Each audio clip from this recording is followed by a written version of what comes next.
Epipandio Labrador, komentaristang walang inuurwan, walang kinikilingan, nagtatanggol sa sinumang inaapi ng mga politikong korap na umaabuso sa kanilang kapangyarihan. Epipandio Labrador, tagapagtanggol ng bayan!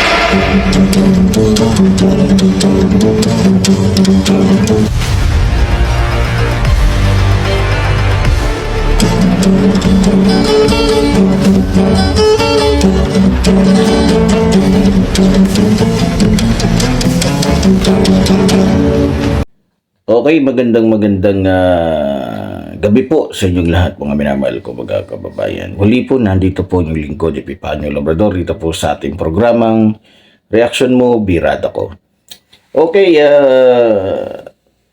meron po kasi akong napanood na isang video, no, na itong si Sara Duterte ay nagpupumilit na samahan yung kanyang staff, no, na kung saan ito po ay si Attorney Lopez, na kung saan ay natuklasan po na 2 beses nang nagpadala ng sulat sa COA para po utusan o pakiusapan na wag bigay ng kung anumang mga audit report tungkol po sa paggasta ng OBP. Ngayon, mga minamahal kong mga kababayan, alam naman natin kung ano po ang dahilan kung bakit kailangan ni Sara Duterte na hadlangan ang COA. Dahil alam po ni Sara Duterte na kapag nagsalita po yung COA, malalaman po at malalantad po yung kanyang pagnanakaw. Malalaman po at yung mga ebidensya, yung lahat ng ebidensya na kung saan na pwede pong ilahad ng COA.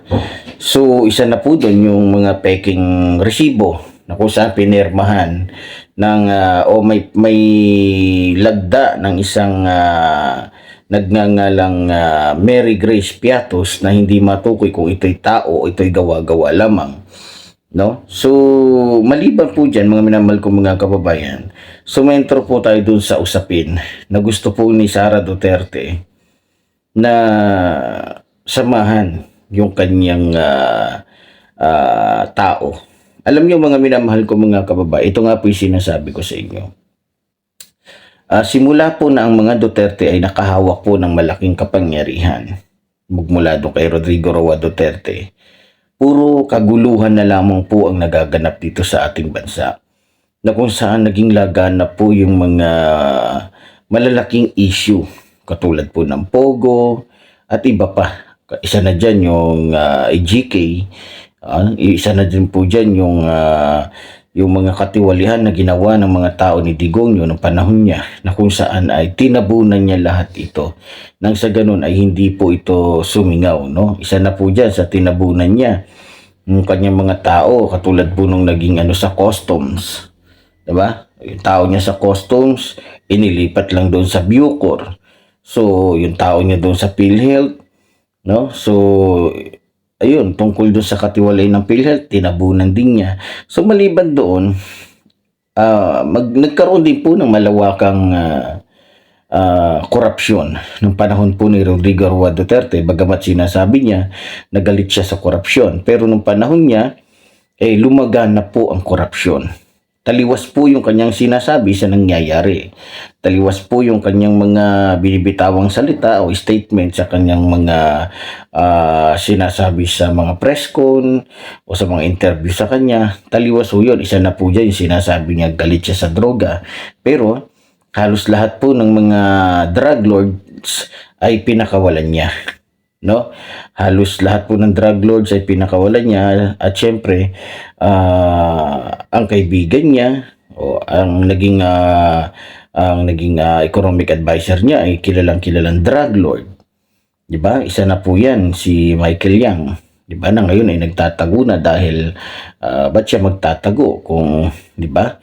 Kasi alam niyo mga kababayan, hindi naman dapat magtago si Michael Yang kung wala silang kasalanan So, ang nangyayari dito mga kababayan, para makalusot sila, para hindi sila makapanagot, tatakas muna sila. Tsaka na sila lilitaw kapag yung kaalyado nila, kakampi nila, ang nasa mataas na posisyon. So, ganun ang nagiging laro po dito sa ating bansa. So, bumalik po tayo dito kay Attorney Lopez.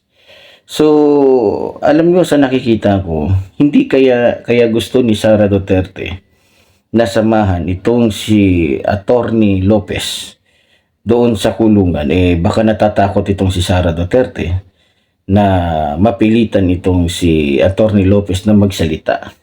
'Di ba? Magsalita ng katotohanan. At syempre, pag nagsalita to ng katotohanan, ang una-una po ditong maaapektuhan o matatamaan, wala pong iba kung di si Sara Duterte. Kasi si Sara Duterte naman talaga ang punot dulo ng lahat.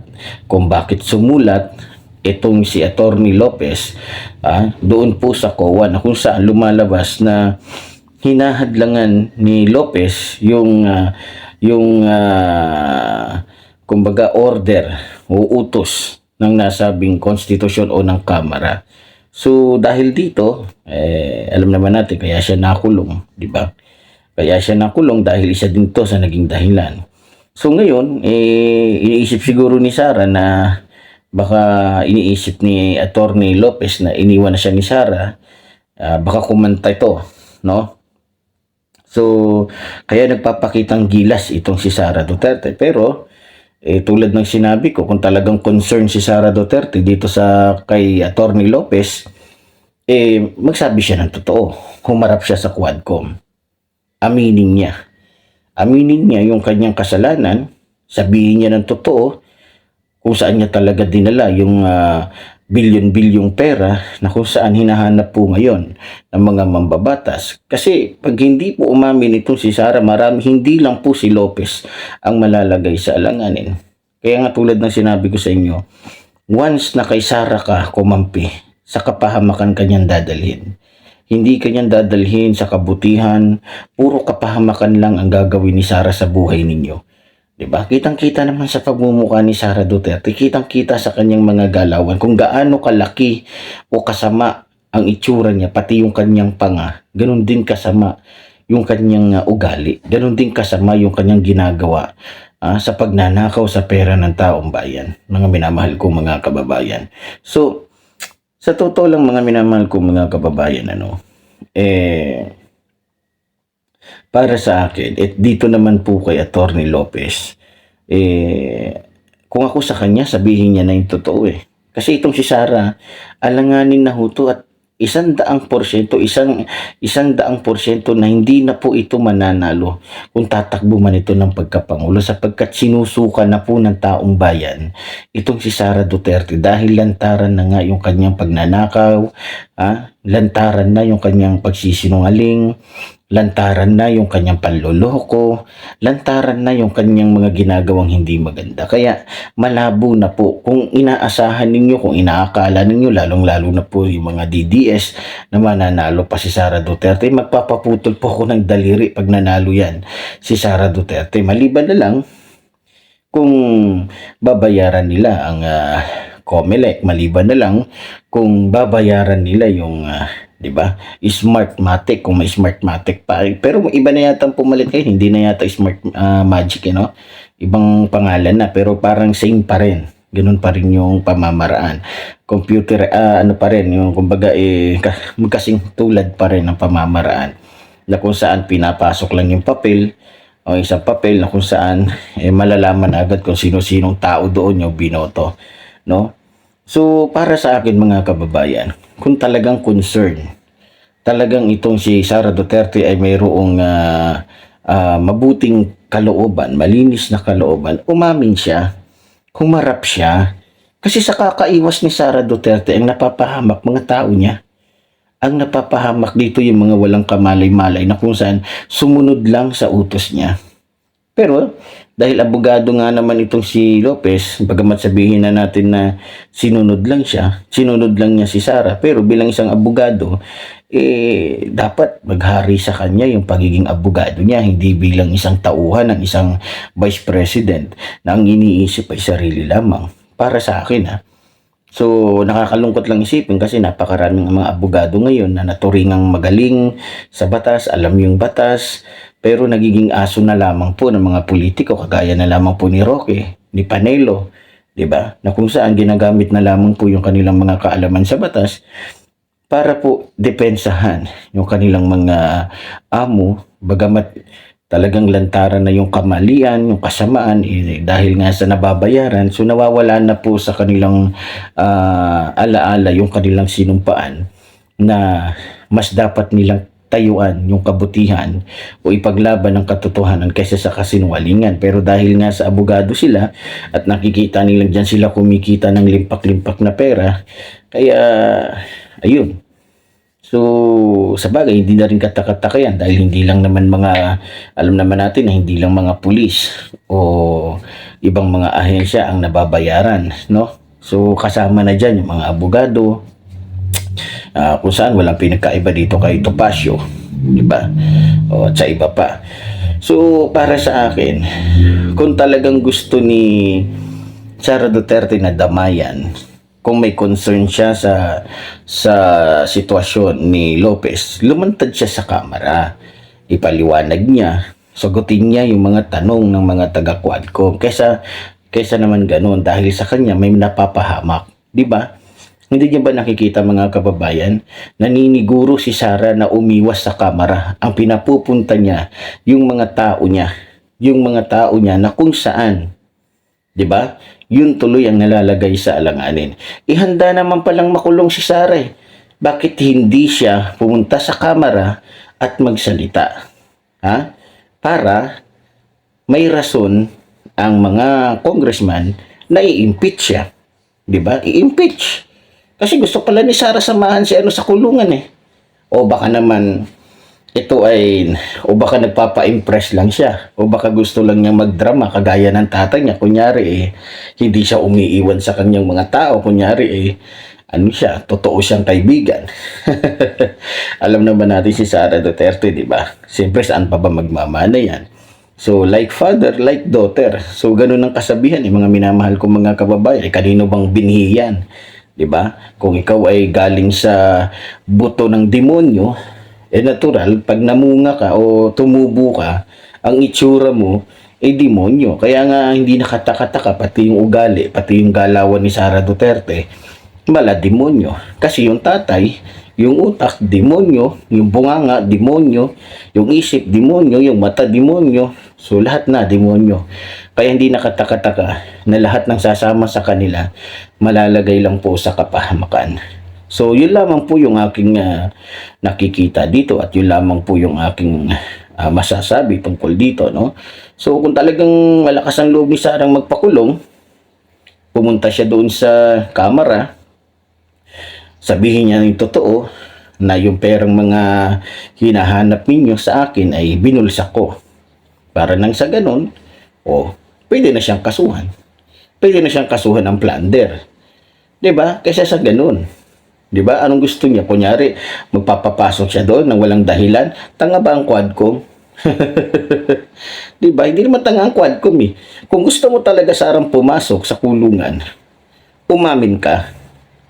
Ilantad mo ng maayos. Kumbaga, proseso. Huwag mo namang gawing tolonggis ang kamera na dahil sa gusto mo lang pumasok sa kulungan, papayagan kanila. Alam naman natin na baka ito pa nga yung maging daan ni Sara para makuha niya yung simpatya ng taong bayan. Hindi naman bobo ang mga taga-Quadcom. Sabi ko nga, kung katalinuhan lang ang pag-uusapan, kung iaano ang utak ni Congresswoman Luestro sa utak nito ni Sara Duterte, puwit lang yan ni Luestro. Diba? Kilata naman si Ma'am Luestro, Congresswoman Luestro, pag nagsalita ng English yan, pag nagtanong niya, pag nagsalita yan, very professional. Diba? Si Sara, naku po, pag nag-English yan, diba? Mabibilang mo lang sa 100 letra yung kaya niyang bigkasin. Diba? Hindi kagaya ni Ma'am Luestro, talagang solid yung galawan, yung Englishan dyan. Wala naman talagang utak tong si Sara Duterte. Biro mo kung may utak yan ha. Alam niyang mapapahiya lang siya pag kinuha niya yung DepEd, pag siya yung naging nito, kalihim. Pero kinuha pa rin niya. Gusto niyang kunin. Nagtaka yung lahat bakit kailangan niyang kunin yung DepEd samantalang hindi siya teacher. Yung pala, ang plano niya, gamitin ng DepEd para makakuha ng confidential fund. intelligence fan. Yun pala yung plano niya. Kasi alam ni Sara, inamin niya na bandang huli.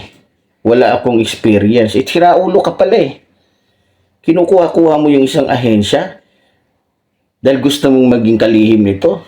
Yun pala, ang pakay talaga niya ay hindi paglingkuran ng taong bayan. Ito, di ba? Kitang-kita naman eh, na hindi naman talaga ang pakay niya maglingkod sa mga kabataan. Di ba? Kundi magnakaw, gamit yung mga kabataan, gamit yung DepEd. Yan ang nangyari. Tingnan nyo kung gaano kasiraulo, gaano kagago tong babaeng to, di ba? So, ganun pa man, tulad ng sinasabi natin, malapit na yung araw ni Sara Duterte. No? Tulad ng sinabi ko, hindi ka man magbayad ngayon ng utang mo, kumbaga may kanta si Sara Aisa Sigera, pagdating ng panahon. Diba? So, darating talaga yung panahon na yan na itong si Sara Duterte ay mananagot po talaga sa kanyang mga kasalanan. So, muli po, tulad po ng sinasabi ng lingkod, mabuhay po ang ating inang bayan, mabuhay po ang nagmamahal sa ating inang bayan. Maraming salamat po.